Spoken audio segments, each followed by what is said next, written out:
യോഹന്നാൻ എഴുതിയ സുവിശേഷം 17-ാം അധ്യായം. ഇത് സംസാരിച്ചിട്ട് യേശു സ്വർഗത്തേക്ക് നോക്കി പറഞ്ഞതെന്തെന്നാൽ, പിതാവേ, നാഴിക വന്നിരിക്കുന്നു. നിന്റെ പുത്രൻ നിന്നെ മഹത്വപ്പെടുത്തേണ്ടതിന് പുത്രനെ മഹത്വപ്പെടുത്തേണമേ. നീ അവന് നൽകിയിട്ടുള്ളവർക്കെല്ലാവർക്കും അവൻ നിത്യജീവനെ കൊടുക്കേണ്ടതിന് നീ സകല ജഡത്തിന്മേലും അവന് അധികാരം നൽകിയിരിക്കുന്നുവല്ലോ. ഏക സത്യദൈവമായ നിന്നെയും നീ അയച്ചിരിക്കുന്ന യേശുക്രിസ്തുവിനെയും അറിയുന്നത് തന്നെ നിത്യജീവനാകുന്നു.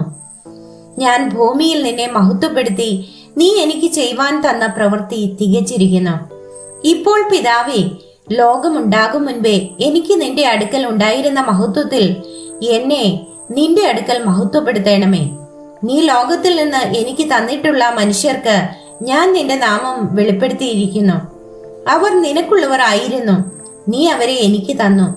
അവർ നിന്റെ വചനം പ്രമാണിച്ചുമിരിക്കുന്നു. നീ എനിക്ക് തന്നതെല്ലാം നിന്റെ പക്കൽ നിന്ന് ആകുന്നു എന്ന് അവർ ഇപ്പോൾ അറിഞ്ഞിരിക്കുന്നു. നീ എനിക്ക് തന്ന വചനം ഞാൻ അവർക്ക് കൊടുത്തു. അവർ അത് കൈക്കൊണ്ട് ഞാൻ നിന്റെ അടുക്കൽ നിന്ന് വന്നിരിക്കുന്നു എന്ന് സത്യമായിട്ട് അറിഞ്ഞും നീ എന്നെ അയച്ചു എന്ന് വിശ്വസിച്ചുമിരിക്കുന്നു.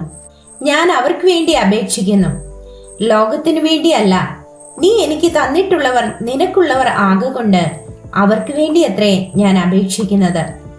എന്റേതെല്ലാം നിന്റേതും നിന്റേത് എന്റേതുമാകുന്നു. ഞാൻ അവരിൽ മഹത്വപ്പെട്ടുമിരിക്കുന്നു. ഇനി ഞാൻ ലോകത്തിൽ ഇരിക്കുന്നില്ല, ഇവരോ ലോകത്തിൽ ഇരിക്കുന്നു. ഞാൻ നിന്റെ അടുക്കൽ വരുന്നു. പരിശുദ്ധ പിതാവേ, അവർ നമ്മെ പോലെ ഒന്നാകേണ്ടതിന് നീ എനിക്ക് തന്നിരിക്കുന്ന നിന്റെ നാമത്തിൽ അവരെ കാത്തുകൊള്ളേണമേ.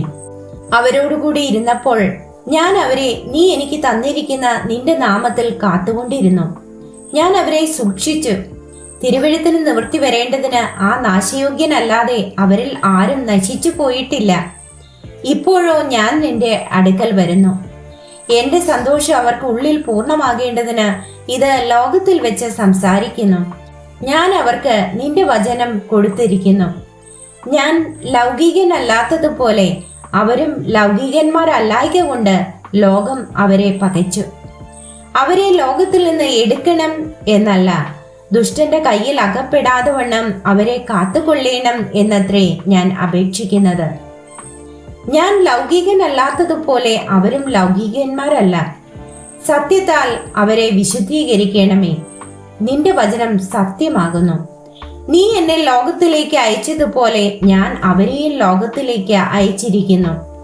അവരും സാക്ഷാൽ വിശുദ്ധീകരിക്കപ്പെട്ടവർ ആകേണ്ടതിന് ഞാൻ അവർക്ക് വേണ്ടി എന്നെ തന്നെ വിശുദ്ധീകരിക്കുന്നു. ഇവർക്ക് വേണ്ടി മാത്രമല്ല, ഇവരുടെ വചനത്താൽ എന്നിൽ വിശ്വസിപ്പാൻ ഇരിക്കുന്നവർക്ക് വേണ്ടിയും ഞാൻ അപേക്ഷിക്കുന്നു. നീ എന്നെ അയച്ചിരിക്കുന്നു എന്ന ലോകം വിശ്വസിപ്പാൻ അവർ എല്ലാവരും ഒന്നാകേണ്ടതിന് പിതാവേ, നീ എന്നിലും ഞാൻ നിന്നിലും ആകുന്നത് പോലെ അവരും നമ്മിൽ ആകേണ്ടതിന് തന്നെ.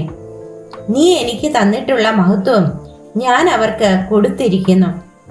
നീ എന്നെ അയച്ചിരിക്കുന്നു എന്നും നീ എന്നെ സ്നേഹിക്കുന്നത് പോലെ അവരെയും സ്നേഹിക്കുന്നു എന്നും ലോകം അറിയുവാൻ നാം ഒന്നായിരിക്കുന്നത് പോലെ അവരും ഒന്നാകേണ്ടതിനും ഞാൻ അവരിലും നീ എന്നിലുമായി അവർ ഐക്യത്തിൽ തികഞ്ഞവരായിരിക്കേണ്ടതിനും തന്നെ.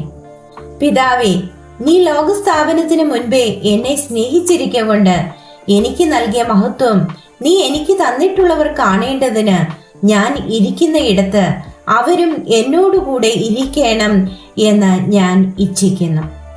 നീതിയുള്ള പിതാവേ, ലോകം നിന്നെ അറിഞ്ഞിട്ടില്ല, ഞാനോ നിന്നെ അറിഞ്ഞിരിക്കുന്നു.